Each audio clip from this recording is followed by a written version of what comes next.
If you are born poor, it's not your mistake, but if you die poor, it's your mistake. हम कहां पर पैदा होते हैं वो तो हमारे हाथ में है ही नहीं। जब हमारे हाथ में नहीं है तो इसमें हमारी कोई गलती भी नहीं है। But if you die poor, it's your mistake. कि अगर हम गरीब मरते हैं तो वो हमारी गलती है। गलती क्या है इसके अंदर? आराम से समझते हैं, थोड़ा सा डीपली समझने की कोशिश करते हैं कि इट्स योर मिस्टेक, बट इसमें गलती क्या है? हो सकता है वो एक गरीब घर में पैदा हुआ और पूरी जिंदगी उसने बहुत मेहनत करी, लेकिन उसके बाद भी एंड तक वो गरीब ही रहा। तो इसमें उसने गलती क्या करी? उसने तो बहुत मेहनत करी, बहुत हार्डवर्क किया, उसने कोशिश करी, फिर भी वो गरीब ही रहा। तो इसमें गलती क्या थी? उसने सीखने की कोशिश नहीं करी उन लोगों से जो ऑलरेडी अमीर थे या अमीर है, कि अमीर कैसे होते हैं। बस ये गलती करी और कोई गलती नहीं करी। इंसान के पास में एक पावर है जो जानवरों के पास में नहीं है। वो पावर क्या है? The power of thought, the power of thinking, the power of learning. कि इंसान सीख सकता है। किससे सीख सकता है? दूसरों से सीख सकता है। दूसरों की गलतियों से भी सीख सकता है और दूसरों ने जो सही किया उससे भी सीख सकता है। तो अगर इंसान ये ही ना करे, वो सिर्फ इतना सा ना करे, यानी कि वो सीखे नहीं और खुद ही पूरी जिंदगी सिर्फ मेहनत करता रहे, ये उसकी गलती है। क्योंकि किसी भी काम को करने के दो तरीके होते हैं। एक ये कि आप खुद गलतियां करो और उससे सीखो, जिसको आप हार्डवर्क कह सकते हो। दूसरा कि दूसरे जो गलतियां कर चुके हैं उससे आप पहले ही सीख जाओ और वो गलतियां ना करो, और जो उन्होंने सही किया वो करो। तो इसको स्मार्ट वर्क कहते हैं। अब क्यों नहीं सीखते हैं लोग? कभी सोचा है, कभी समझने की कोशिश करी है लोग ये क्यों नहीं सीखते कि अमीर कैसे होते हैं? नंबर 1, कहीं पर भी ये सिखाया नहीं जाता है। अगर कोई गरीब घर में पैदा हुआ है तो उसको यह नहीं सिखाया जाएगा कि अमीर कैसे होते हैं।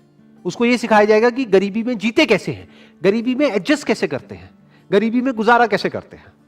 और उसको जितने भी डायलॉग सुनने को मिलेंगे सुबह से रात तक, वो सारे ऐसे ही होंगे जो इसी बात को और पक्का करते चले जाएंगे और रीइंफोर्स करते चले जाएंगे कि जितनी चादर है उतने ही पैर फैलाओ। मतलब क्या?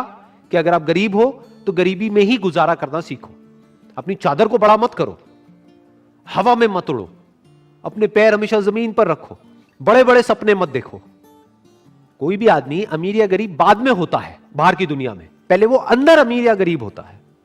इनफैक्ट किसी का भी आप एग्जाम्पल उठा करके देख लो जो बिल्कुल ही एक नीचे के लेवल से उठ करके पता नहीं कहां किस लेवल पे गया है। फॉर एग्जाम्पल धीरूभाई अंबानी, उनकी अगर आप स्टार्टिंग देखोगे तो बहुत ही एक छोटे लेवल से उन्होंने अपने करियर की शुरुआत करी थी, लेकिन उसको पता नहीं कहां का कहां ले गए। वो बाद में अमीर हुए, लेकिन पहले ही अपनी सोच के लेवल पे वो अमीर थे। यानी पहले वो सोच के लेवल पर अमीर हुए, बाद में बाहर अमीर हुए। ऐसा ही सबके साथ होता है। पहले हम अंदर से अमीर होते हैं, बाद में बाहर अमीर होते हैं। अब अंदर से अमीर कैसे होते हैं और अंदर से गरीब कैसे होते हैं? अगर अंदर ऐसे थॉट्स हमारे माइंड में जाएंगे जिसको हम एक्सेप्ट कर लेंगे, जो थॉट्स हमको आगे नहीं बढ़ने देते हैं, तो वो हमको गरीबी की तरफ ले जाएंगे। और कुछ ऐसे थॉट्स होते हैं जहां से आपका दिमाग खुलता है और आप कहते हो कि अच्छा ये पॉसिबल है कि ये आदमी मेरे से भी एक नीचे वाले लेवल से उठ करके इस लेवल पे पहुंच गया, इसका मतलब इसके लिए पॉसिबल है तो मेरे लिए भी पॉसिबल है। तो ये थॉट्स आपको अमीरी की तरफ ले जाते हैं at the level of your thought. अब पहले आदमी यहां अमीर होता है, बाद में बाहर अमीर होता है। बिल्कुल इसी तरह से जैसे पहले यहां गरीब होता है, बाद में बाहर गरीब होता है। तो ये गलती करी उस इंसान ने।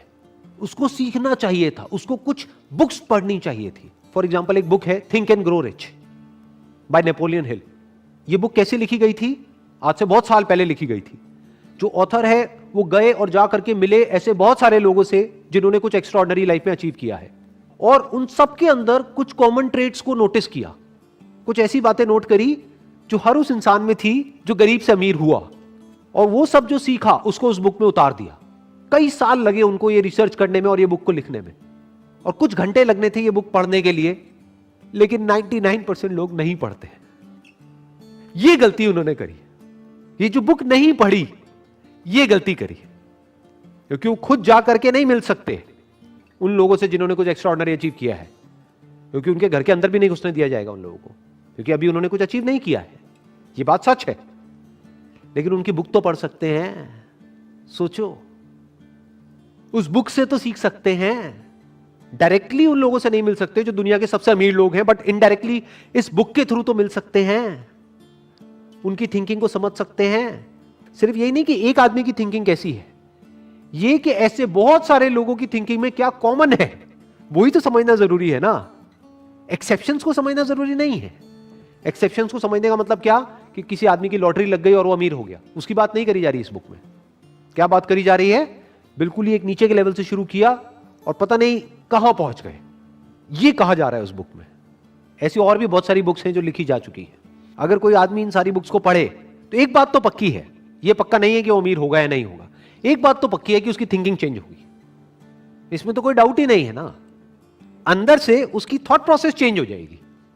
And you can say that half of the job is done once the thought process is changed. आधा काम हो गया, अब बाकी आधा काम उसको खुद करना है। यानी सिर्फ थिंकिंग से भी तो कुछ नहीं होता है ना। ये बुक को पढ़ लिया, ठीक है, थिंकिंग के लेवल पे वो पता नहीं क्या बन गया, बट प्रैक्टिकली तो एक्शंस लेने ही पड़ेंगे ना। प्रैक्टिकली रिस्क लेना पड़ेगा, प्रैक्टिकली बहुत कुछ करना पड़ेगा, वो तो उसी को करना है। बट दोनों का अपना रोल है, बिना एक के दूसरा नहीं हो सकता। नॉलेज तभी काम की है जब उसको एक्शन में लाया जाए। तो सीखा तो सही, लेकिन उसको प्रैक्टिकली लाइफ में अप्लाई नहीं किया, ये दूसरी गलती। तीसरी गलती, अप्लाई भी किया, यानी जो सीखा उसको प्रैक्टिकली अप्लाई भी किया, लेकिन जब अप्लाई किया तो नहीं सीखा कि अप्लाई कैसे करते हैं। दो चीजें सीखनी पड़ेंगी। एक, थिंकिंग के लेवल पे पहले आपको अमीर होना होगा, यानी पॉसिबिलिटीज को देखना होगा। दूसरा कि प्रैक्टिकली एक काम को कैसे करते हैं। तो उसके लिए आपको अलग तरह की बुक्स चाहिए। उसमें ये बुक काम नहीं आएगी, थिंक एंड ग्रो रिच। ये बुक कहां पर काम आएगी? आपकी थिंकिंग को एक्सपैंड करने के लिए। कि अभी जो आपकी थिंकिंग में ये बैठा हुआ है, बचपन से जैसे एनवायरनमेंट में आप बड़े हुए हो कि मैं कुछ नहीं कर सकता, कि आपकी थिंकिंग में ये आने लग जाएगा कि नहीं, जब इतने लोग कर सकते हैं तो मैं भी कर सकता हूं। आपके अंदर से ये आने लग जाएगा, जो बहुत इंपॉर्टेंट है। लेकिन इसका मतलब ये नहीं है कि आप कुछ भी कर सकते हो। जो करना है वो सीखना तो पड़ेगा ना। तो अब अगर प्रैक्टिकली आपको कोई काम करना है तो उसके लिए अलग तरह की बुक्स हैं। जैसे थिंक एंड ग्रो रिच आपको मार्केटिंग नहीं सिखाएगी कि मार्केटिंग कैसे करते हैं। अरे तो मार्केटिंग तो सीखो। मार्केटिंग के लिए एक अलग बुक है, that is marketing management by Philip Kotler for example. और ऐसी मार्केटिंग के ऊपर और बहुत सारी बुक्स हैं।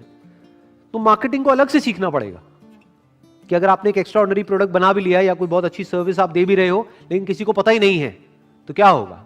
कोई वो प्रोडक्ट नहीं लेगा, फिर आप कहोगे मेरा बिजनेस फेल हो गया। अरे तो मार्केटिंग तो सीखो।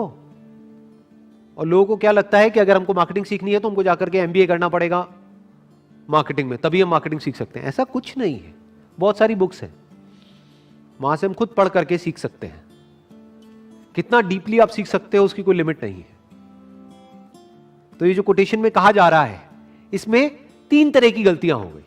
पहली गलती कि सीखना ही नहीं, दूसरी गलती कि सीखना लेकिन कभी भी एक्शन नहीं लेना, तीसरी गलती एक्शन तो लेना लेकिन वो एक्शन गलत डायरेक्शन में है, बिना सीखे एक्शन लेना, या जिस फील्ड में आप एक्शन ले रहे हो उस फील्ड को बारीकी से ना समझना, ये गलती हो गई।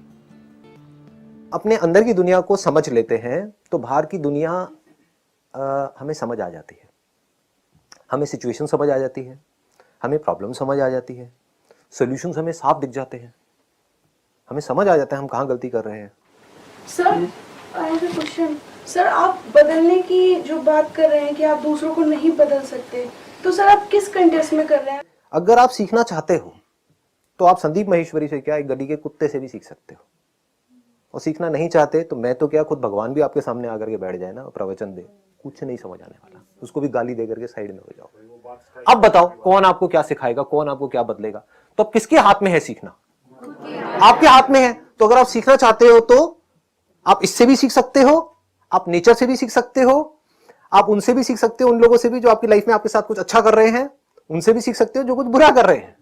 अपने सक्सेस से भी सीख सकते हो, फेलियर से भी सीख सकते हो, लाइफ के हर मोमेंट में सीख सकते हो। लेकिन अगर आप सीखना ही नहीं चाहते तो मेरी बातें किस काम की है? तो क्या कंट्रोल आपके हाथ में है बदलने का या मेरे हाथ में है आपको बदलने का? आपके हाथ में है। तो मैं क्यों अपना टाइम खराब करूं? समझ गए ना, ये दिमाग लगाने में कि मैं आपको कैसे बदलूं। समझ गए?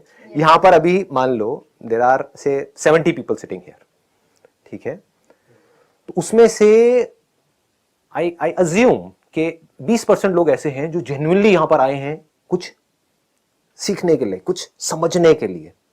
तो वो मेरी हर चीज को ऑब्जर्व कर रहे होंगे, सिर्फ ये नहीं देखेंगे कि मैं क्या बोल रहा हूं, ये भी देखेंगे कैसे बोल रहा हूं, किस पैशन के साथ बोल रहा हूँ, मेरे एक्सप्रेशंस को भी देखेंगे, समझने की कोशिश करेंगे, यहाँ से कुछ ले करके जाएंगे।